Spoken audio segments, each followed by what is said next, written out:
വരുന്നു എന്നുള്ള കണക്ക് കൂടി ഇപ്പോൾ ലഭ്യമാകുന്നുണ്ട്. നേമത്ത് NDA മുന്നിൽ വന്നിരിക്കുന്നു. കാസർഗോഡ്, നേമം, മഞ്ചേശ്വരം എന്നീ സ്ഥലങ്ങളിൽ ഇപ്പോൾ NDA സ്ഥാനാർത്ഥികൾ ലീഡ് ചെയ്യുന്നു. പാലക്കാട് NDA പ്രതീക്ഷിക്കുന്ന സ്ഥലത്ത് അവിടെ ഇപ്പോൾ രമേശ് പിഷാരടി 54 വോട്ടുകൾക്ക് മുന്നിലാണ്. നെക്ക് ടു നെക്ക് ഫൈറ്റ് കേരളത്തിൽ മനോജ് മുത്തേടൻ 264 വോട്ടിന് ലീഡ് ചെയ്യുന്നു. ആദ്യം സ്ഥാനാർത്ഥി നിർണയത്തിന്റെ ഘട്ടത്തിൽ വലിയ ആശങ്കകൾ ഉണ്ടായിരുന്നിടത്ത് കായംകുളത്ത് യു പ്രതിഭ മുന്നിൽ M ലിജു പിന്നിൽ. കായംകുളത്ത് യു പ്രതിഭ മുന്നിൽ M ലിജു പിന്നിൽ എന്ന വളരെ പ്രധാനപ്പെട്ട ഒരു കണക്ക് കൂടിയുണ്ട്. കായംകുളത്ത് യു പ്രതിഭ ലീഡ് തിരിച്ചു പിടിക്കുന്നു. യു പ്രതിഭ മുന്നിൽ. അവിടെ വലിയ പോരാട്ടം നടന്ന ഒരു മണ്ഡലമാണ്. ലിജു ഇതിനൊക്കെ സാധ്യത കൽപ്പിച്ചിരുന്നു. അബു ജോൺ ജോസഫിന്റെ ലീഡ് 650 ആയി. തൊടുപുഴയിൽ അബു ജോൺ ജോസഫ് 202 വോട്ടിന്റെ ലീഡ്. മണ്ഡലം മാറിയ അബ്ദുറഹ്മാന്റെ നീക്കം പാളുന്നോ എന്ന സംശയമുണ്ട്. തിരൂരിൽ കുറുക്കോളി മൊയ്തീൻ 202 വോട്ടിന് മുന്നിൽ. തൃത്താലയിൽ VT ബൽറാം ലീഡ് ചെയ്യുന്നു 54 വോട്ടുകൾക്ക്. തൃത്താലയിൽ VT ബൽറാം 54 വോട്ടുകൾക്ക് ലീഡ് ചെയ്യുന്നു. ഒപ്പം കുഞ്ഞാലിക്കുട്ടിയുടെ ലീഡ് 228 കടക്കുന്നു. മലപ്പുറത്ത് കുഞ്ഞാലിക്കുട്ടി 208. തൃത്താലയിൽ VT ബൽറാം ലീഡ് ഉയർത്തി 243.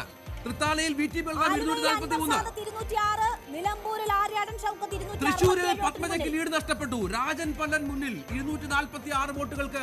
തൃശൂരിൽ രാജൻ പല്ലൻ മുന്നിൽ. UDF സ്ഥാനാർത്ഥി തൃശൂരിൽ UDF ലീഡ് തിരിച്ചുപിടിക്കുന്നു. കോൺഗ്രസ് ലീഡ് തിരിച്ചുപിടിക്കുന്നു. രാജൻ പല്ലന്റെ ലീഡ് നില 246. ആദ്യഘട്ടത്തിൽ പത്മജ വേണുഗോപാൽ ലീഡ് ചെയ്തിരുന്ന ഒരു സ്ഥലം കൂടിയാണ്. ബാലുശ്ശേരിയിൽ VT സൂരജ് UDF സ്ഥാനാർത്ഥി 30 വോട്ടുകൾക്ക് മുന്നിലാണ്. ബാലുശ്ശേരിയിൽ 122 വോട്ടിന് ലീഡ്.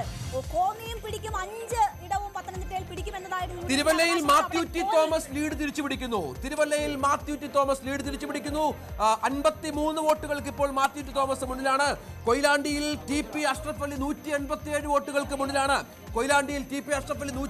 വോട്ടുകൾക്ക് മുന്നിൽ. നാട്ടികയിൽ ഗീതാ ഗോപി 84 വോട്ടുകൾക്ക് ലീഡ് ചെയ്യുന്നു. മലപ്പുറത്ത് PK കുഞ്ഞാലിക്കുട്ടി 589 വോട്ടിന് മുന്നിൽ. വേങ്ങരയിൽ KM Shaji, മങ്കടയിൽ Manjalamkuzhi Ali, ഏറനാട്ടിൽ PK Basheer, Kondotty TP Ashraf Ali. മഞ്ചേരിയിൽ M റഹ്മത്തുള്ള 168 വോട്ടുകൾക്ക് മുന്നിൽ. മഞ്ചേരിയിൽ M റഹ്മത്തുള്ള 166 വോട്ടുകൾക്ക് മുന്നിൽ എന്ന കണക്ക് കൂടി പുറത്തു വരുന്നുണ്ട്. ഇപ്പോൾ ഏറ്റവും ഒടുവിലുള്ള വിവരമനുസരിച്ച് 64 സീറ്റുകളിൽ LDF, 60 സീറ്റുകളിൽ UDF. Neck to neck fight. ഈ നമ്മുടെ അഭിപ്രായ സർവേകളുടെ എക്സിറ്റ് പോളുകളുടെയൊക്കെ ഫലപ്രവചനം അനുസരിച്ചുള്ള നെക്ക് ടു നെക്ക് ഫൈറ്റിലേക്ക് കേരളം വരികയാണ്. 64